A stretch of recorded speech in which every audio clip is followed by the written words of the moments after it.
প্রিয় দর্শক, আসসালামু আলাইকুম রহমতুল্লাহ।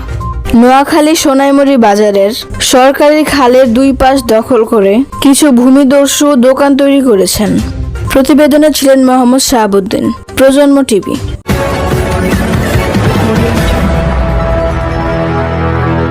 Dear viewers, Generation on TV, I welcome you. Noakhali জেলার সোনাইমুড়ি থানার বাজারের খালের দুই পাশ দখল করে দোকান তৈরি করেছেন কিছু ভূমিদস্যু, যার কারণে মানুষ পানিবন্দী হয়ে পড়ে।